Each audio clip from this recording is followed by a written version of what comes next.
Okay, so with us unfortunately losing in the second round of the playoffs, we are now headed into the offseason. However, this does get exciting because we can make some moves. So first things first, we have to start with the draft. We don't have our own first rounder, but we do of course have that one from the Celtics from the first trade of the series. It ended up being the 20th pick in this draft, and I'm using it to draft Moody. Now first of all, I think we can all agree, what a name. But on top of having a great name, Moody is a 6'6" two-way wing who is one of the best, if not the best shooters of the draft, and he's also a pretty solid defensive player with good size. He is one of those guys who fits anywhere, and on a team that emphasizes shooting, he fits especially well here. As for free agency, there isn't much for us to do outside of re-sign Gary Trent, but for some reason, 2K wouldn't allow me to offer him a contract for like anything close to the money that he is worth or is asking for, and they did allow me to match the contract that the Dallas Mavericks offered him because he was a restricted free agent. He's making what I'd want to pay him, at least roughly there on a short-term deal, which works for me, but that was just weird. Drew Holiday also picked up his team option, so I won't have to worry about re-signing him until next offseason or some point in this regular season. As for the rest of free agency, the only addition who might be a rotation player that we're getting is Corey Joseph. Corey is a solid all-around player who took a veteran's minimum. Tyrese Maxey is kind of a wild card that I'm willing to take a chance on, no doubt, but I want a backup plan,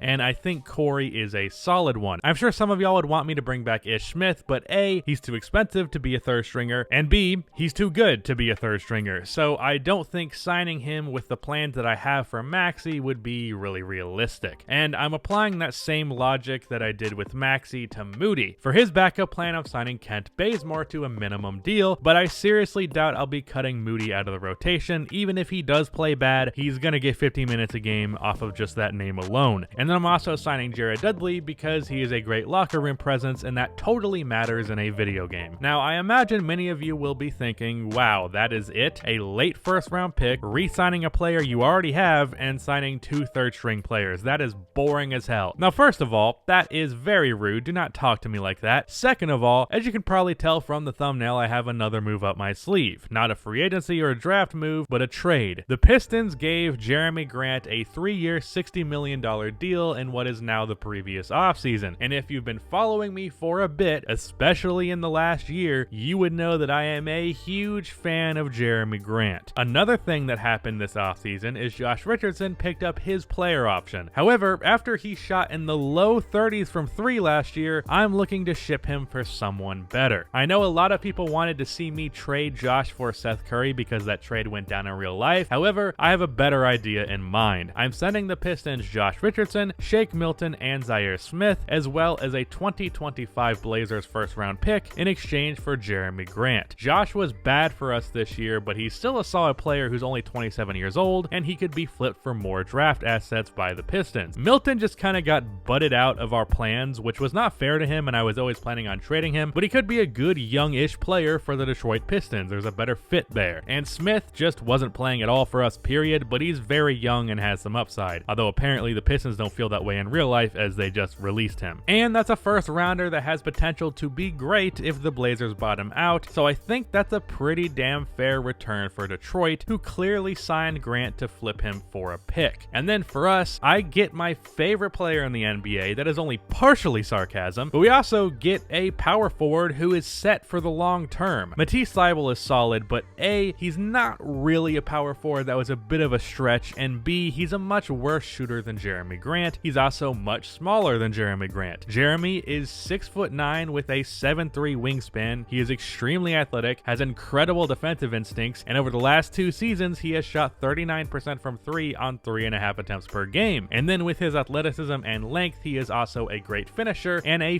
fiend on the fast break as a lob target. So looking at his fit on this team on both ends of the court, first thing I'd like to do is just apologize to every other team in the league that has to try scoring on this team, because Ben, Grant, and Holiday in the starting lineup is just ridiculous. Previously, we had a bit of a weakness with interior defense because removing Ben Simmons, our starting lineup had an average height of 6'4". Now we're replacing our starting power forward with someone 4 inches taller with a 4-inch longer wingspan. Grant is a much better shot blocker than Thibault, and he can defend a lot bigger players. And we still have Matisse coming off of the bench, so our defensive depth improved quite drastically. Tyrese Maxey is also a better defensive player than Ish Smith. We were already the #1 defense in the league, and then we add Grant and improve our defensive depth. Then for offense, as I said, Grant is a notably better shooter than Matisse Thybulle. The one thing defenses could do to slow down Simmons was sag off of Matisse, force me to pass it to him, and then he wasn't really a great shooter. Grant is not amazing from outside, but you can't exactly leave him open either. And then, as I also said, the guy is a hell of a lob target on the fast break, and he has no issues running, which fits flawlessly with what we like to do. Grant is a perfect defense to offensive player, which is basically the entire foundation of this team. He's also someone who can create off of the dribble and attack mismatches in the post. Not something we'll go to a lot, but it's nice to have, and it's certainly more than Thybulle could do in those areas. So our starting lineup is now Drew Holiday, CJ McCollum, Gary Trent Jr., Jerami Grant, and Ben Simmons. Then off of the bench we have Tyrese Maxey, Moses Moody, Matisse Thybulle, Tobias Harris, and Aaron Baines, with Kent Bazemore and Corey Joseph as third stringers. Now, as I did when I put this roster together in the previous offseason, I want to put my expectations for this roster out there, as well as some of the individual players. Last year we won 52 games and got the 3rd seed in the Eastern Conference. This year around, I want to be at minimum the 2nd seed in the East, and I want to shoot for 60 wins. Us and the Bucks should be established as the top 2 teams in the East, with a decent distance between us and 3. Defensively, I fully expect to be the #1 defense in the league once more. We improved from last year, and we were #1 last year, so there's absolutely no excuse to drop off. Offensively, last year we were the 17th best offense in the league, which is not that bad, but I want to be a good offense. Last year we were towards the bottom in the first 20 or so games, and then we shot up, so hopefully we should at minimum be like the 12th or so offense in the league this season, ideally shooting for top 10. As for some individual player stuff for our additions, really, I want Tyrese Maxey to blossom into more of an all-around player, but especially a scorer and playmaker off of the bench. From what I understand about Maxey as a prospect, his exact role in the NBA isn't exactly easy to pin down, but in terms of his development, that's where I'm trying to take him. For Moses Moody, I want him to shoot well from 3 and play solid enough defense, and for Grant, I want him to play elite defense and shoot well from 3. I also want to put a focus on Ben Simmons this year. He averaged 22 last year on great efficiency, but honestly, with how well this system has unlocked him, I want to see him fully blossom into a superstar and just shoot the ball more. I think Ben can average up to even like 27 points a game, and I think the team would benefit from it quite significantly, and I also want him to win an MVP. Last year he was third in MVP voting. This year, if I can get him to average 26, 13, and 8 while playing Defensive Player of the Year candidate level defense, leading his team to 60 wins, I can absolutely see him winning that award and fully proving himself to be one of the best players in the NBA. Everyone else, my expectations for them is basically the same as last year, so there really isn't much to say for them. But yeah, I look forward to seeing what this team can do in the 2021-22 season. That is the end of this video. Please be sure to like and subscribe for more MyNBA content like this, and cue the outro music.